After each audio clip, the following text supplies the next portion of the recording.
wrist, I'm just gonna come a little bit closer so you can really see where my wrist is at. Okay. Now, ideally, I want to get my hip to take more of the weight so that I'm not putting too much pressure on the wrist. If you're feeling strong and it's going great, then yeah, you can start to put a little bit more weight here. But for the beginners, we'll do it where we're putting more weight on the hip. So from this position, hands even on the floor, you want front of the two front knuckles and the thumbs active on the floor. I don't want that weight shifting onto the outside of the palm because then the shoulder is disconnected. So you want to stay connected on the shoulder, active on the shoulder. So from here, we're going to go forward and back and see how I rock using my hip. And then I can go side to side. Perfect. And then I'm going to go counterclockwise. And then I'm going to go counterclockwise. Good. When that's feeling good, now we're going to switch directions. Ideally, I want my elbow as straight as I can get it.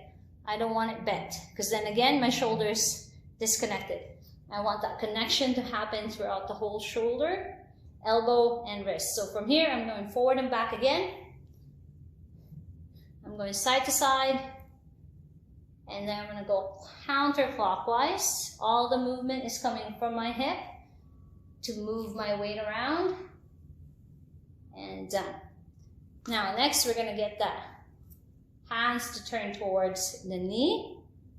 Shoulders away from the ear still. I'm going to get closer to it now. Same thing, I'm going to rock forward and back. Go side to side. I'm going to go around. One way and then the other way. Perfect. And then the last one is where the hands are facing each other, where the fingertips are facing each other. Okay, so I want to get my shoulder set again, forward and back, side to side. I'm going to go clockwise this time, and then we're going to go counterclockwise. Perfect. Now, next one we're going to do is we're going to do where we're on the front of the wrist. This one gives us a nice little stretch on the forearms as well. Okay, so from here, elbows as straight as I can get it. Now I have my hip take on more weight in this position because this is a bit tighter for me. And it's probably going to be for most people, and some people are going to be here. So make sure that we're pressing as much as we can. Ease off on the weight by putting more weight on your hips.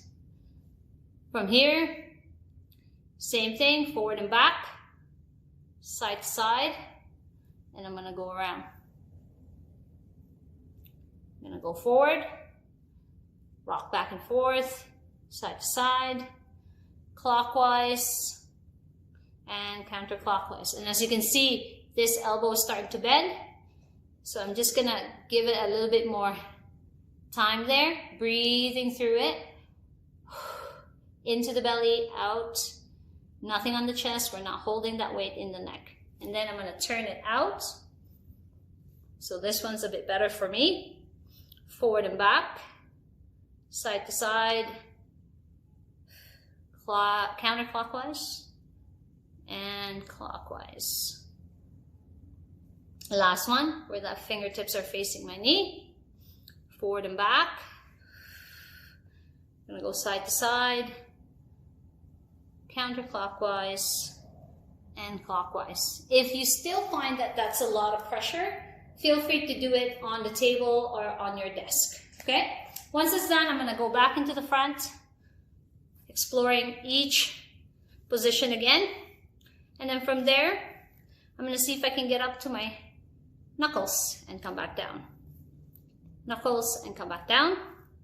Facing forward, up on my knuckles, come back down, come back down. So ideally, I want that wrist to come up in line with my knuckles.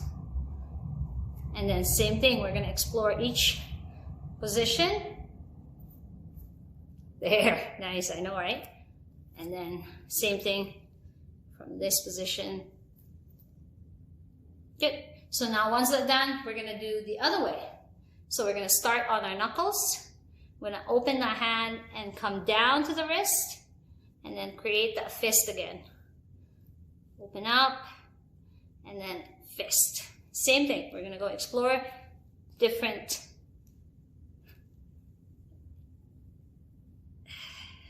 And then we're gonna go the other way. And explore those shapes, explore those position. And then the last one is facing you.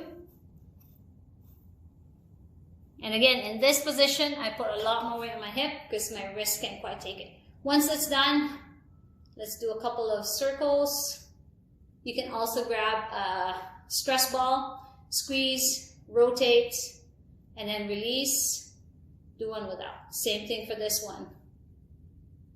With the stress ball or without, or a lacrosse ball, and then release.